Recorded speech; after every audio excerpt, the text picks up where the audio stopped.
I wasn't supposed to save her. That's the first thing you need to understand. When you wear the badge I wore, when you swear the oath I swore, you don't get to choose who lives and who dies based on how their eyes look at you in the dark. You follow orders. You serve your country. You bury your doubt beneath layers of training so thick you forget what it feels like to question anything at all. But I did question it. And in questioning, I lost everything that my name is Jack Donovan. I was a CIA officer. Black Ops. The kind of work that doesn't make the news, doesn't get monuments, doesn't even get mentioned in declassified files for 50 years. We operated in the spaces between wars, the gray zones where nations pretend not to fight, but send their best killers anyway. I believed in that work once. I believed in America, in the mission, in the weight of secrecy that sat on my chest every night like a stone I was proud to carry Dot, and then I met her. Anya Petrova. Russian intelligence. SVR, the enemy, and everything I thought I knew about loyalty turned to ash. It was 1999. Istanbul. The city smelled like salt and diesel and old secrets. The Soviet Union had collapsed, but its ghosts still walked the streets. Former KGB officers turned freelancers, oligarchs buying influence, and intelligence agencies from every corner of the world scrambling for the scraps of a broken empire. NATO was expanding eastward. Russia was angry, wounded, desperate. And in that desperation, information became currency. Deadly currency. I'd been in Istanbul for 3 months by then. My cover was simple. American. Businessman working in import-export. Boring. Forgettable. I had an apartment in Beyoklu with a view of the Bosphorus, a fake office near Taksim Square, and a contact list full of names that would never appear on any legal document. My real work happened in back rooms, in parked cars along the waterfront, in encrypted messages sent through servers that bounced across 6 countries before landing in Langley. My team and I were hunting a leak. Classified NATO intelligence was bleeding into Russian hands. Troop movements, radar installations, command structures. Someone was feeding Moscow, and our job was to find them, expose them, and shut them down. Permanently. The agency didn't care how we did it. They just wanted results. I was good at my job. I'd been doing it for 9 years by then. Trained at the farm, deployed to Bogota, then Beirut, then Berlin. I spoke 4 languages. I knew how to disappear into a crowd, how to read a room in 3 seconds, how to kill a man without making a sound. I was dependable, cold, efficient. That's what they told me anyway. That's what I told myself. But the truth is, I was starting to crack. You can only live in the shadows for so long before they start living in you. Every lie I told felt heavier. Every asset I recruited, every informant I burned, every life I traded for intelligence, it all started to blur together into one long, silent scream that I couldn't let out because no one was supposed to hear it. I drank too much. I didn't sleep enough. I went through the motions, filed my reports, met my contacts, followed my orders. But somewhere deep inside, I was already breaking. I just didn't know it yet. The night I found her, it was raining. I remember that because Istanbul rain is different. It doesn't fall gently. It hammers down like the city itself is trying to wash away its sins. The streets were slick and black, reflecting the neon signs in Turkish and English. And the air smelled like wet stone and car exhaust. Was heading to a safe house in Karaki, an old Ottoman building tucked between a textile shop and a shuttered cafe. We'd used it twice before for debriefs, and it was supposed to be clean, secure, off the grid. But when I approached, something felt wrong. The front door was ajar. Just slightly. Enough that the rain had soaked the threshold. I stopped. Listened. The street was empty. No cars, no voices. Just the hiss of rain and the distant groan of a ferry horn. I drew my weapon, a Glock 19, suppressor already attached, and moved inside. The hallway was dark. I could smell blood before I saw it. Metallic, fresh. I clicked on my flashlight. The beam swept across cracked tile, peeling wallpaper, a staircase leading up into shadow. And then I saw the trail. Dark red, smeared along the floor, leading toward the back room. My training kicked in. I moved silently, every step deliberate, scanning corners, checking angles. The blood was still wet. Whoever was bleeding was either still here or had just left. I reached the door to the back room. It was half open.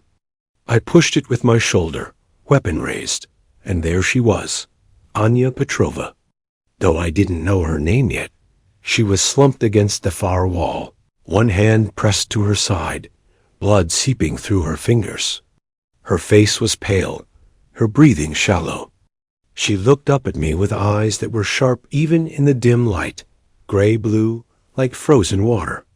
Eyes that didn't beg, didn't plead. Eyes that just waited.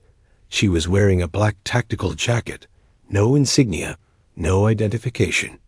Her dark hair was pulled back in a loose braid, soaked with rain and sweat.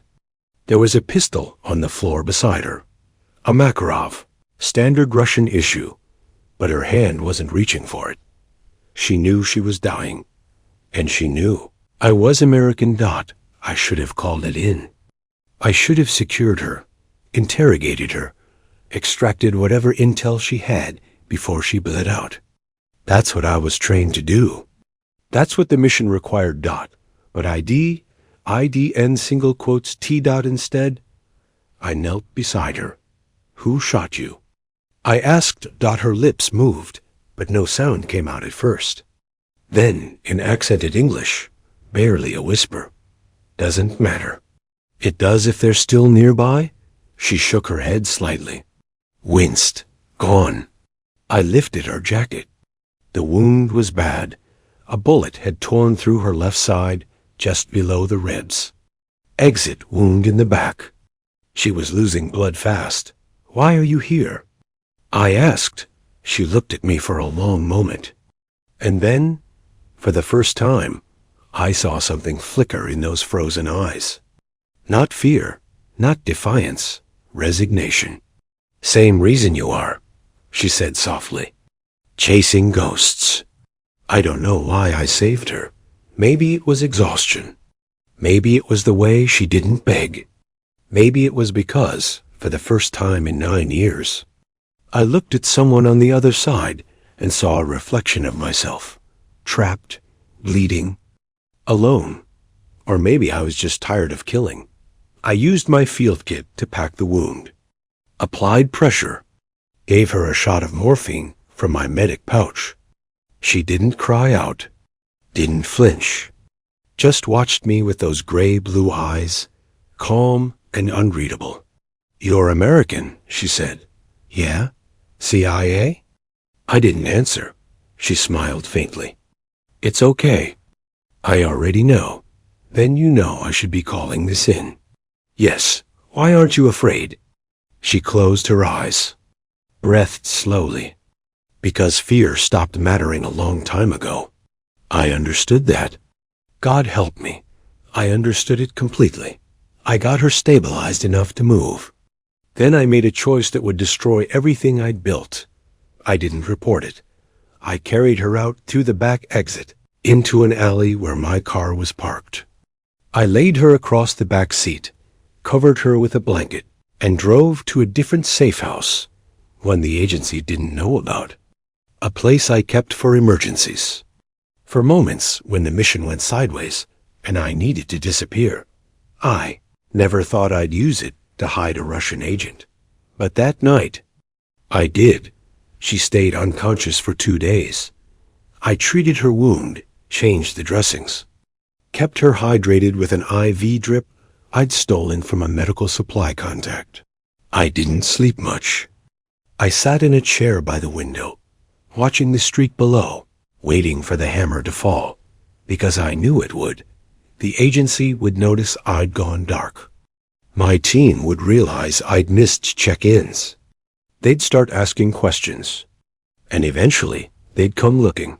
But for those 2 days, the world felt suspended, quiet, like I'd stepped outside of time and into some strange, fragile bubble where nothing else existed except the sound of her breathing and the rain tapping against the glass.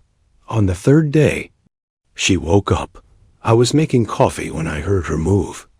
I turned, and she was sitting up on the cot, pale but alert, her hand instinctively reaching for a weapon that wasn't there. "Relax," I said. "You're safe." She looked around, took in the room, the boarded windows, the sparse furniture, the medical supplies on the table. Where am I? Somewhere off the grid. Why? I poured 2 cups of coffee, walked over and handed her one. She took it carefully, her fingers still shaking slightly. "I don't know," I said honestly. She studied me. Then she sipped the coffee, winced.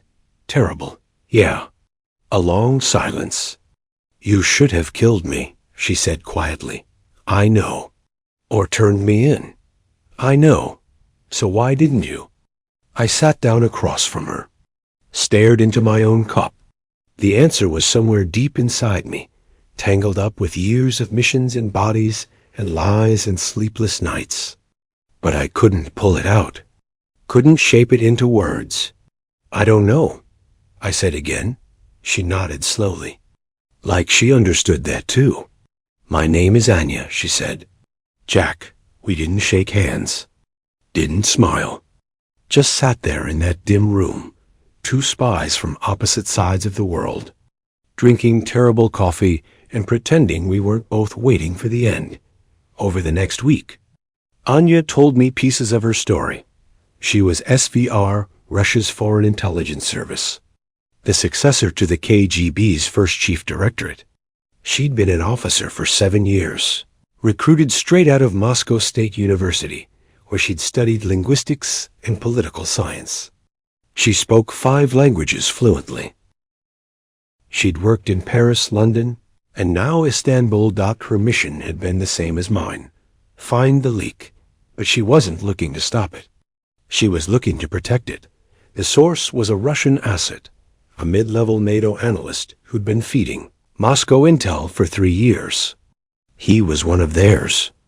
And when the Americans started closing in, Anya was sent to extract him before we could burn him. But something went wrong. The night I found her, she'd gone to meet the asset at the safe house. But when she arrived, he was already dead. Shot twice in the head. Professional. Clean. And then someone shot her. She didn't see who. Didn't hear them coming. Just felt the impact, the heat, the collapse of her body against the wall.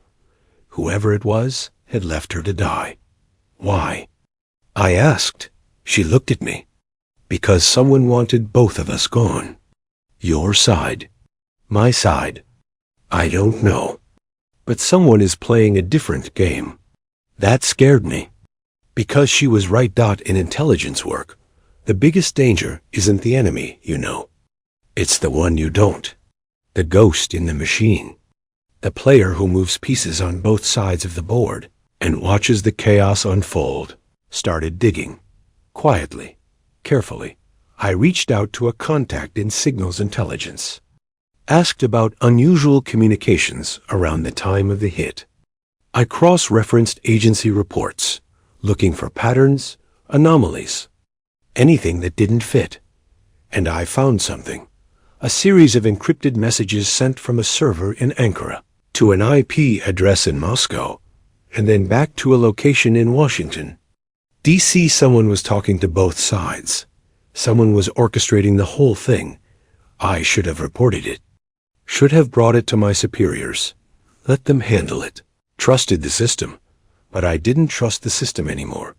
Because the deeper I looked, the more I realized that the leak wasn't just one analyst. It was bigger. A network. And it reached higher than anyone wanted to admit. Someone in the agency was involved. Maybe more than one. And if I reported Anya, if I brought her in, she'd be interrogated, tortured, and then disappeared. And whatever she knew would disappear with her Dot, so I kept her hidden. And slowly, without realizing it, I started to care Dot. It wasn't love at first. Not the way people imagine it, Dot. It was something quieter. More dangerous, Dot. We talked. Late at night, when the city outside was silent, and the weight of our choices pressed down like a physical thing. We talked about our training, our missions, the people we'd lost. We talked about the Cold War, the ideologies we'd been raised to believe in, and the slow, creeping realization that maybe none of it mattered as much as we'd been told. Anya had a way of speaking that cut through the noise. She didn't sugarcoat, didn't lie to herself. I used to think I was serving my country, she said one night. But now I think I was just serving men in expensive suits who wanted power. Same, I said. She looked at me. Do you regret it? The things you've done? I thought about Bogota, a target I'd eliminated who turned out to be an informant, not a combatant. I thought about Beirut, a family caught in the crossfire of an operation I'd planned. I thought about all the names I'd erased, all the lives I'd traded for the mission. Every day, I said. She nodded. Me too. And in that moment, I realized something terrifying. I wasn't alone anymore. For 9 years, I'd carried the weight of my work in silence. No one to talk to. No one who understood. No one who could look at me and see the cracks without flinching. But Anya saw them, and she didn't look away. The symbol appeared on the 10th day. I'd gone out to buy food, bread, cheese, fruit, nothing that would draw attention. I took a different route each time, checked for tails, stayed off cameras. I was careful, but careful doesn't mean invisible. When I came back to the safe house, Anya was standing by the window, holding something in her hand. A red scarf. Dot. It was mine. An old thing I'd bought in Berlin years ago, worn and faded. I'd left it draped over a chair. This, she said quietly, reminds me of home. Why?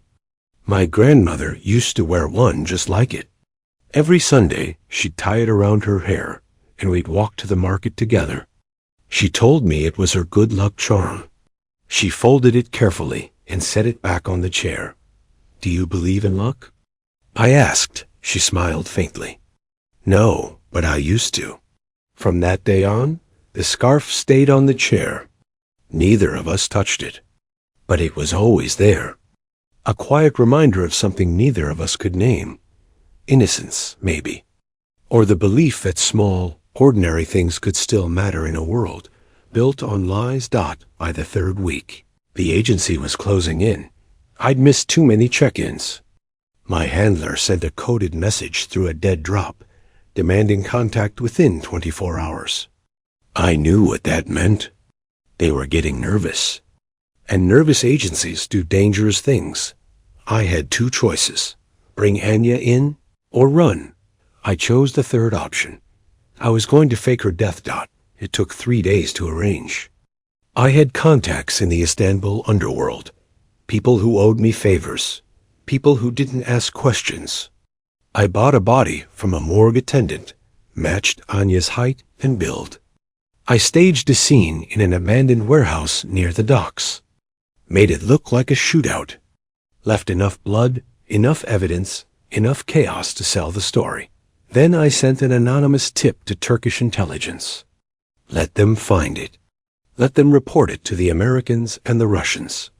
Let everyone think Anya Petrova was dead. It worked. The agency received confirmation. Closed the file. Moved on. And Anya disappeared. I should have walked away then. Mission over. Threat neutralized. Back to the shadows. Back to the work.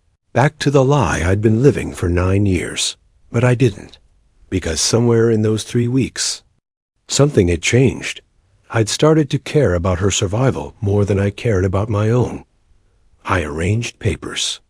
A new identity. A passport under a different name.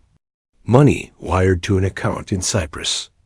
A contact in Athens who could get her across the Mediterranean and into Europe, where she could disappear completely. I gave her everything she needed to vanish. And then I told her to go. We were standing in the safe house, the night before she was supposed to leave. The city outside was humming with life, but inside it felt like the whole world had gone silent.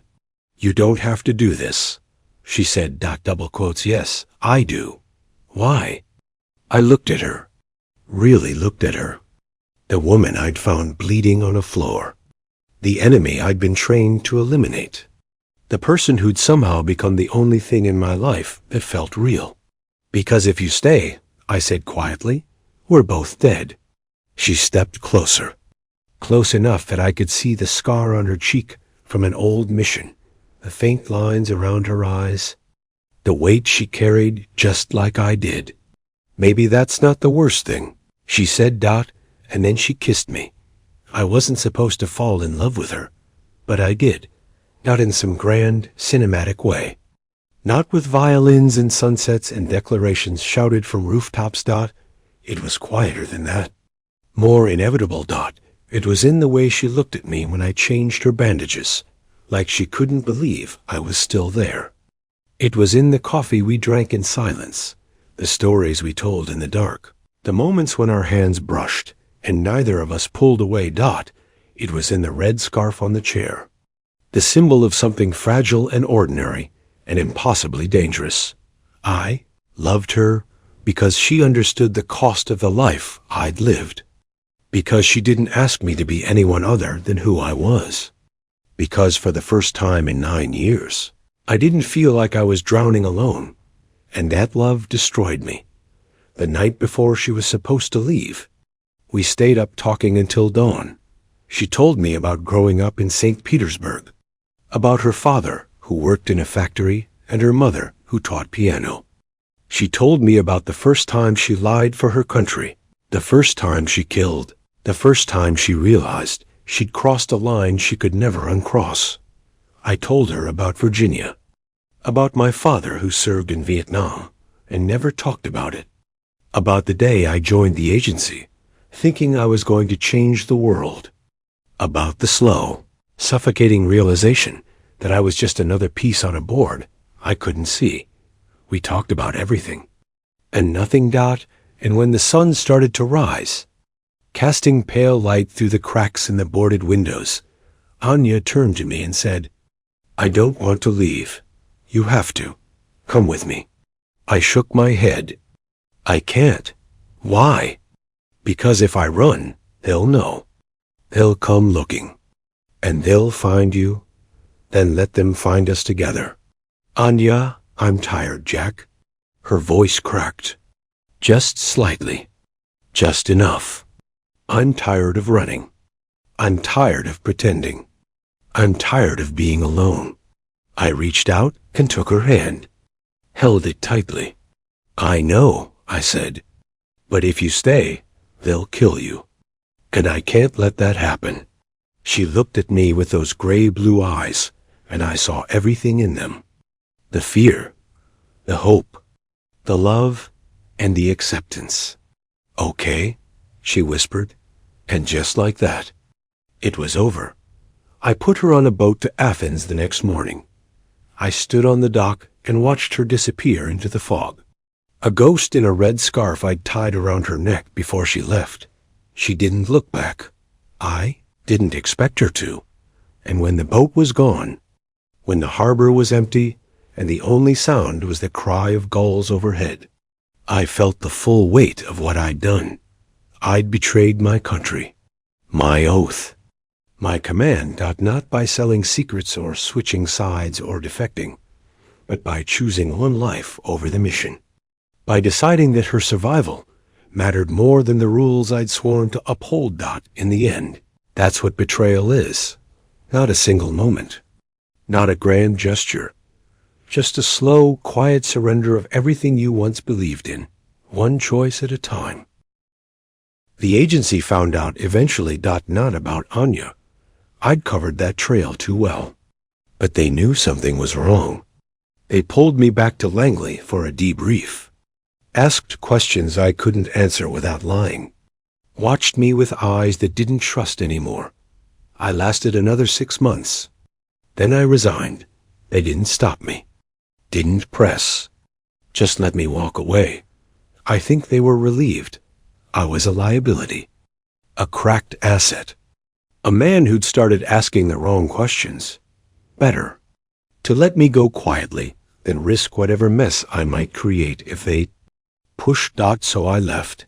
I disappeared into the same shadows I'd spent 9 years hunting in, and I never saw Anya again, but I thought about her.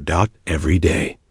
I wondered if she made it to Europe, if she found a life worth living, if she ever thought about me the way I thought about her, late at night, when the silence was too loud and the ghosts came knocking. I wondered if the red scarf still hung somewhere in her home, faded and worn. A reminder of 3 weeks in Istanbul, when 2 spies on opposite sides of a war decided that maybe, just maybe, there was something more important than the mission. I hoped she was happy. I hoped she was free. And I hoped she never looked back.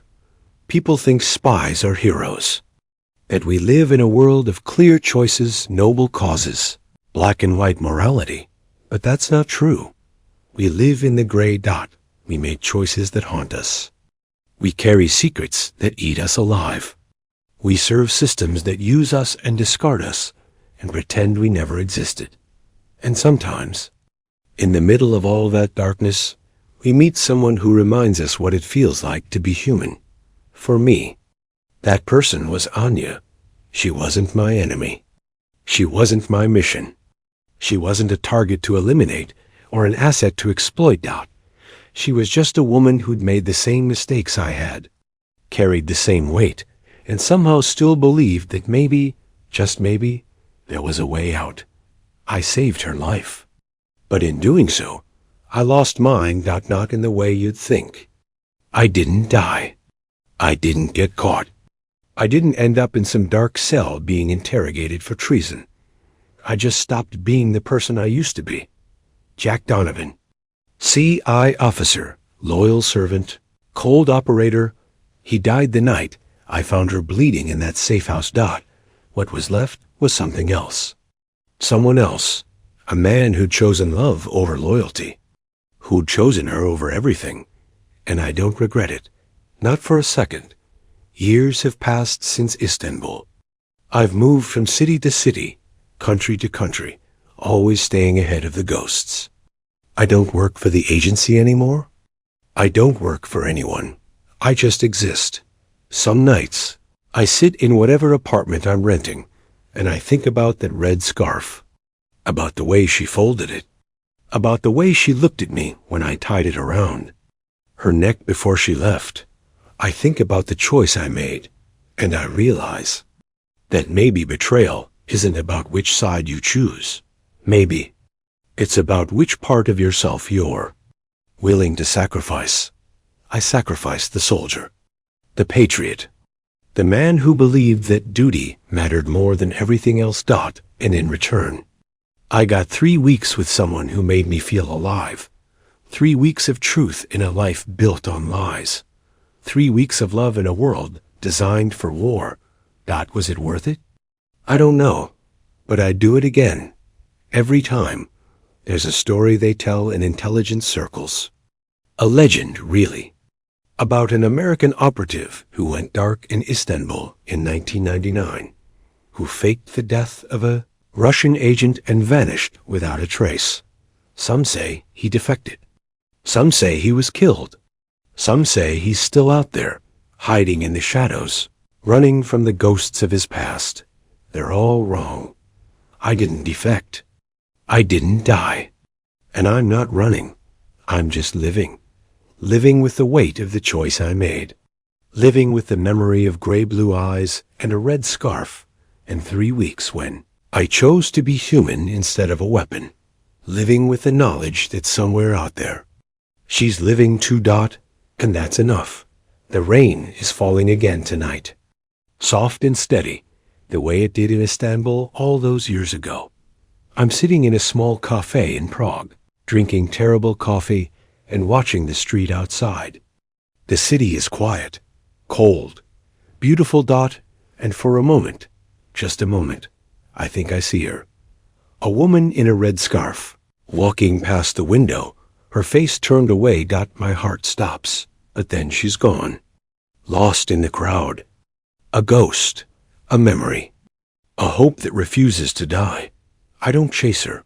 I just sit here, holding my coffee, letting the warmth seep into my hands, and I smile, because even if it wasn't her, even if it was just a stranger in a red scarf, it was enough to remind me of something I'd almost forgotten. That love is the most dangerous mission of all. Not because it's forbidden, not because it's wrong, but because it asks you to surrender everything you are for the possibility of something more. And once you've surrendered, once you've crossed that line, there's no going back. You can't unring the bell. You can't unfeel the feeling. You can't undo the choice. All you can do is live with it. Carry it. And hope that somewhere on the other side of the world, the person you saved is carrying it too. I think about the agency sometimes, about the men and women still out there doing the work I used to do, following orders, serving the mission, believing in the oath. I don't judge them. I was them once, but I also know what I know now. That loyalty is a double-edged sword. That duty can bind you. That's sometimes the most treasonous thing you can do is choose to be human. I chose, and I lost everything, but I also gained something I'd never had before. Freedom to be wrong. The freedom to care. Freedom to love someone who should have been my enemy, and in doing so, discover that maybe, just maybe, the lines we draw between us aren't as solid as we think. Maybe they're just shadows, illusions, stories we tell ourselves to make the killing easier. And maybe the real war isn't between nations. Maybe it's between the person you're told to be and the person you actually are. I fought that war, and I lost. But in losing, I found something I'd never expected. Peace. The kind that comes from victory. Not the kind that comes from closure. The kind that comes from knowing you made a choice that mattered. That you stood at a crossroads and chose the harder path. That you loved someone when you were supposed to kill them, and in doing so, you became something more than a weapon. You became human again. I don't know where Anya is now. I don't know if she's happy, if she's safe, if she ever thinks about me the way I think about her. But I hope she does. I hope that somewhere, in some quiet corner of the world, she's sitting in a cafe just like this one, watching the rain, wearing a red scarf, and remembering 3 weeks in Istanbul when 2 broken spies chose love over everything else. I hope she's free, and I hope she knows that I never regretted it. Not for a second, not even when it cost me everything. They say spies don't get happy endings. They say we die on missions, or we die in the dark, or we die alone, haunted by the things we've done. And maybe that's true, but I'm not dead yet. I'm not alone, because even though she's gone, even though I'll never see her again, Anya is still with me. In the red scarf I carry in my bag. In the coffee drink every morning. In the rain that falls and reminds me of the night I found her bleeding and made the choice that changed everything. She's with me. And as long as she is, I'm not lost. I'm just somewhere in between. Between loyalty and betrayal. Between duty and love. Between the man I was trained to be and the man I chose to become. And maybe that's where I'm supposed to be. Not on one side or the other, but somewhere in the gray, where the truth is messy and complicated and doesn't fit into easy categories. where love is treason and treason is love. And the only thing that matters is the choice you make when no one's watching. I made mine, and I'd make it. Again, not every time. The rain is still falling. City is still quiet, and I'm still here, sitting in a cafe, drinking terrible coffee, watching the street dot waiting for a ghost in a red scarf, knowing she'll never come, knowing it doesn't matter, because I saved her, and in saving her, I saved myself dot not from death, but from becoming something I couldn't live with, a man without love, without choice, without humanity. I betrayed my country. I betrayed my command. I betrayed everything I was trained to uphold, but I didn't betray her, and I didn't betray myself dot, and in the end, that's the only betrayal that matters dot. So here I am dot Jack Donovan, former CIA officer, traitor, spy, lover dot human dot telling you this story because it's the only one I have left, because someone should know what happened in Istanbul in 1999, when a man made a choice that cost him everything and gave him everything at the same time. Because maybe, somewhere out there, someone else is standing at the same crossroads I stood at dot, and maybe they need to know that it's okay to choose love, even when it's forbidden, even when it's dangerous, even when it means losing everything you thought you were dot, because in the end, the only thing you take with you is what you chose to protect. For me, it was her, Anya Petrova, enemy I loved, the woman I saved, the ghost in the red scarf who taught me that loyalty isn't about following orders dot, it's about knowing what matters dot, and choosing it dot no matter the cost. Rain is stopping now. The street is wet and shining in the LAMPLIGHT dot, and somewhere in the distance, I hear a train whistle, a sound that reminds me of Istanbul, of departure, of arrival, of the space between worlds where we lived for 3 weeks and pretended the war didn't exist. I close my eyes, and I remember dot her voice, her eyes, her hands, the way she looked at me when I told her to go, the way she kissed me before she left, the way she trusted me when she had no reason to. And I know, with absolute certainty, that I made the right choice, not because it was easy. So if you're listening to this, if you're hearing my confession, know this: I was an American spy, a CIA officer, a loyal servant of my country dot, until the night I chose love over duty dot, until the night I protected a Russian agent instead of killing her, until the night I betrayed my command to save a woman I barely knew, and I don't regret it, not now, not ever, because love isn't treason. Love is the only truth we have left, and I'd rather be a traitor to my country than a traitor to my soul. That's my story. That's my confession. And if they ever find me, if the ghosts finally catch up, I'll tell them the same thing. I did it for her, and I'd do it again, not every single time, because she was worth it, and so was I.